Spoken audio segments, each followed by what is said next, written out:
Bonjour à tous. Proche-Orient, l'embrasement s'accélère. Pour le coup, on ne s'est pas du tout planté. Je vous avais fait une vidéo sur comment les États-Unis ont été pris la main dans le sac d'une grosse manipulation au Proche-Orient, notamment pour embraser la région par rapport à l'Iran. Écoutez, les heures et les jours qui ont suivi et qui viennent de s'écouler et qui sont en train de s'écouler nous donnent à 100% raison. Nous allons voir que là, il y a vraiment un plan concerté, dangereux, répond à une vieille obsession, très vieille obsession depuis des décennies de faucons américains d'embrasement là-bas, notamment avec l'Iran, et à quel point Macron est vraiment 3 crans en dessous. La France doit être beaucoup plus forte dans ses messages de désescalade et de paix.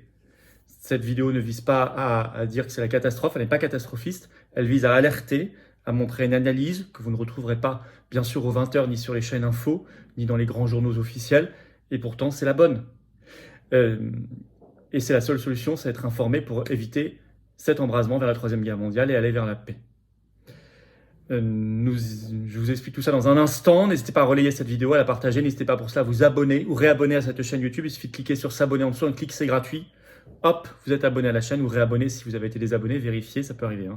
Et plus vous êtes abonné, et plus nous, on va toucher des comptes qui peut-être, des gens, des internautes, qui peut-être ne nous connaissaient pas encore. Et on va créer de nouveaux résistants et ça va mieux se diffuser. Donc, grand merci à vous. On s'approche des 500 000 abonnés sur la chaîne. Énorme événement en direct avec vous, inédit. Quand on y arrivera, vous verrez cela. On se retrouve en direct ce vendredi 5 janvier à 19h sur la chaîne. Il y aura une grosse actu nationale et internationale sans aucun tabou ni langue de bois. Et je prends toutes vos questions en direct. Soyez là, ramenez du monde à 19h ce vendredi sur cette chaîne, ce vendredi 5 janvier. Bien évidemment, premier direct de l'année, ne le loupez pas.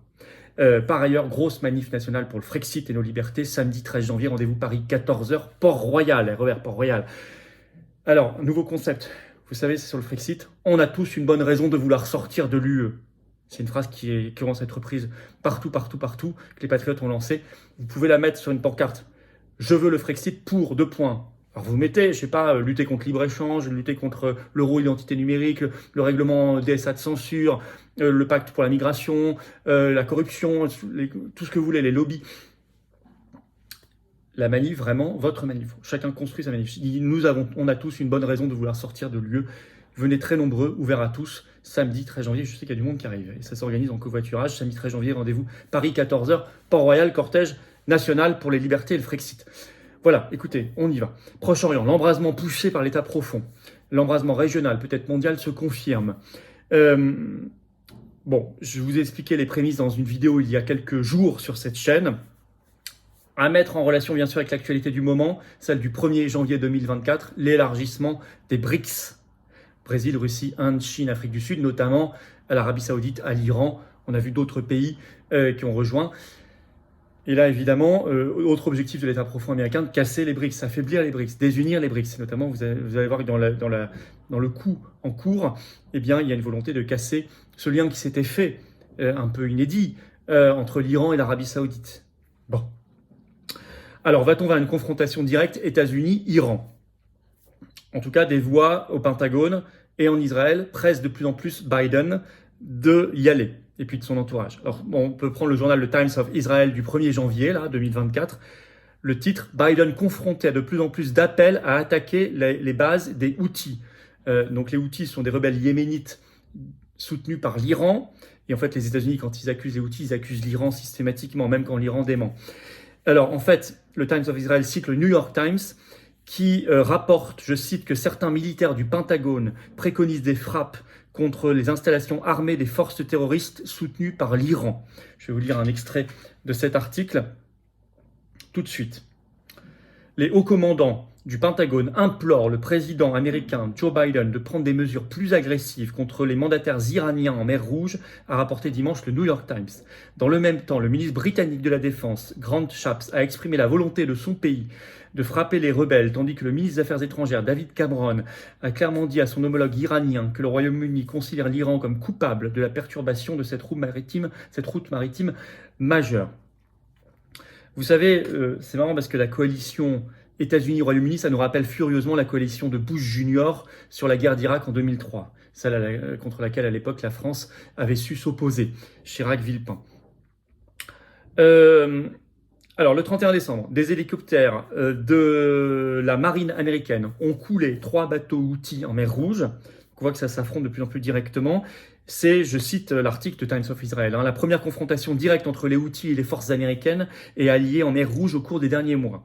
Toujours selon cet article, la Maison-Blanche a également accusé l'Iran d'avoir attaqué par drone un bateau japonais, caractère qui se mondialise du conflit, près des côtes indiennes la semaine dernière. Mais l'Iran réfute ces allégations.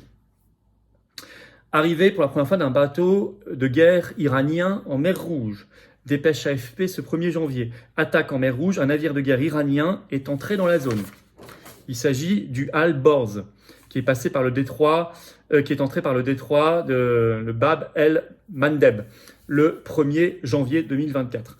Alors, je cite la dépêche, ce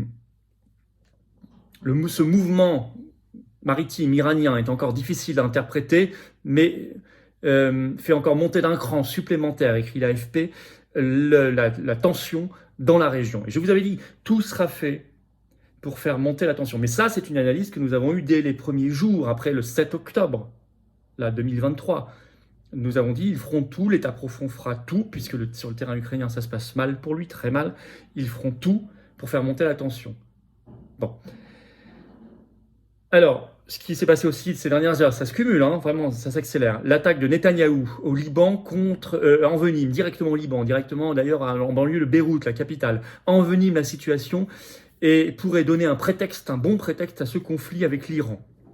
En effet, le 2 janvier, il y a eu une frappe israélienne contre Saleh el-Harouri, c'est-à-dire le numéro 2 du Hamas, qui habitait au Liban depuis 2018.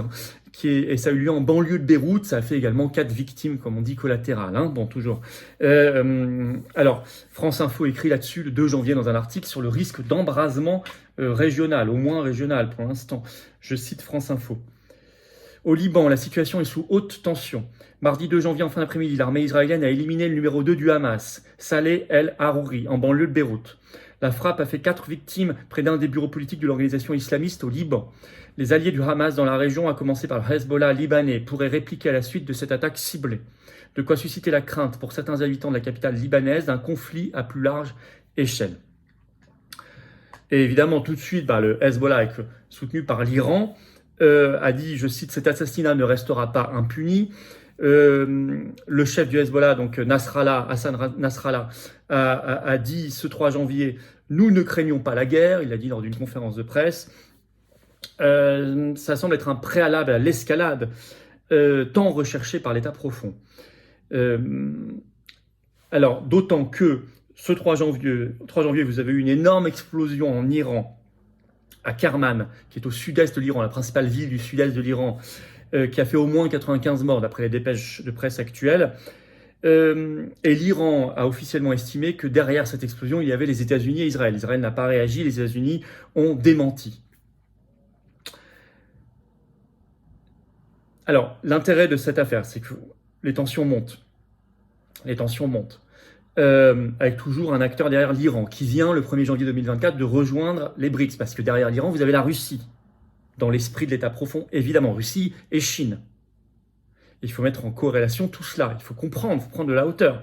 Et ici, on ne juge pas un régime. Encore une fois, je l'avais précisé lors de la dernière vidéo, je le redis, c'est pas en disant cela, on n'exprime aucune sympathie pour le régime iranien, pour ceux qui se tromperaient dans les commentaires. Enfin, je vois que vous êtes plus intelligents que ça, mais on parle de géopolitique ici, on parle de choses sérieuses.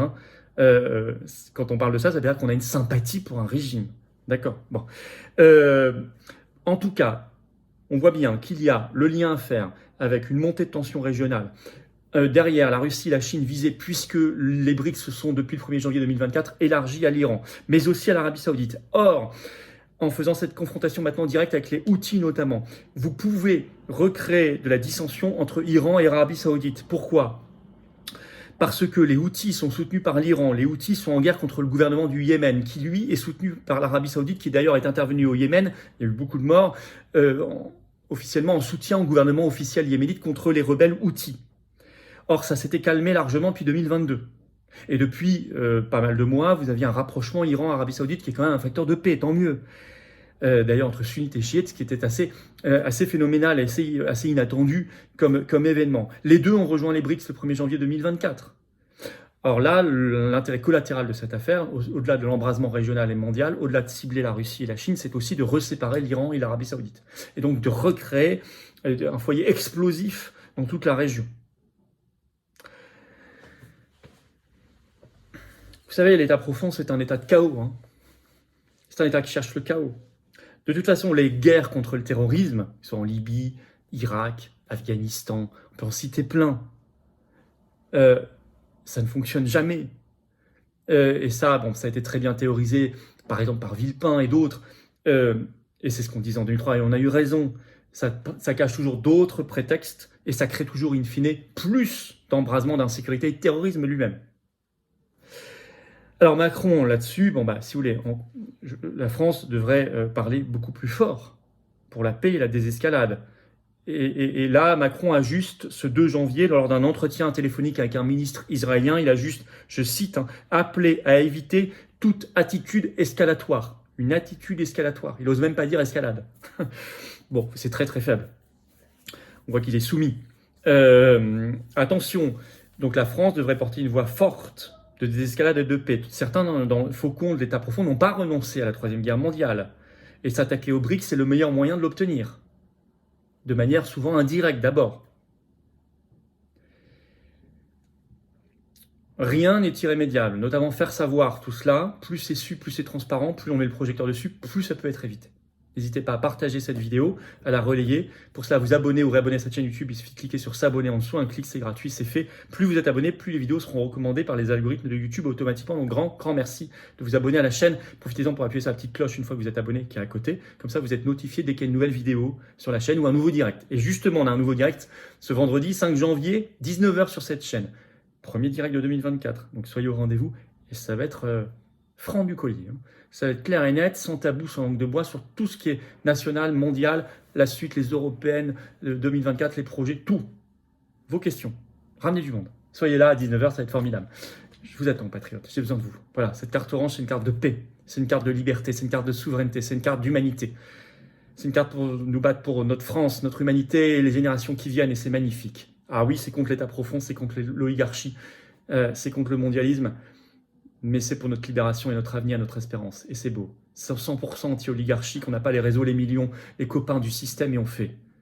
J'ai besoin de vous. J'ai vraiment besoin de vous en ce début d'année 2024. Vous pouvez adhérer, réadhérer, ou faire un don de soutien au mouvement. Et tout ça, c'est défiscalisé aux 2/3 de vos impôts. Une baisse très concrète, très significative de vos impôts. Profitez-en, vos compteurs fiscaux ont été remis à 0 le 1er janvier 2024 pour défiscaliser. Adhérer, réadhérer, c'est le premier lien sous la vidéo en description. Ce lien est également en commentaire épinglé. Vous le trouvez également par un petit lien sur l'écran et dans quelques secondes, un lien sur l'écran. Voilà. Un autre lien. Adhérer, réadhérer, c'est être mis en relation avec des gens qui pensent comme vous près de chez vous. C'est participer à des actions, se voir proposer des choses. C'est formidable. Où vous habitiez, en métropole, outre-mer ou à l'étranger. Faire un don de soutien au mouvement, c'est le deuxième lien sous la vidéo en description. Ça permet de faire plus d'actions concrètes. Ça coûte cher tout ça, les manifs, les opérations coup de poing, les tracts, les affiches, financer les européennes du 9 juin où je suis candidat, tête de liste pour le Frexit, ça coûte une fortune. Le don est formidable, c'est défiscalisé aux 2/3. Vous mettez 60 €, ça enlève 40 € comme l'adhésion et la réadhésion. 40 € d'impôt en moins. Vous mettez 6 000 €, ça enlève 4 000 €. Vous mettez 100 €, ça enlève 67 €. Vous mettez 10 €, ça enlève 6 €, 70, etc. Bravo aux donateurs, aux réadhérents, bienvenue aux nouveaux adhérents. Patriotes, manif 13 janvier, 14h, Port-Royal pour le Frexit. Vive la France.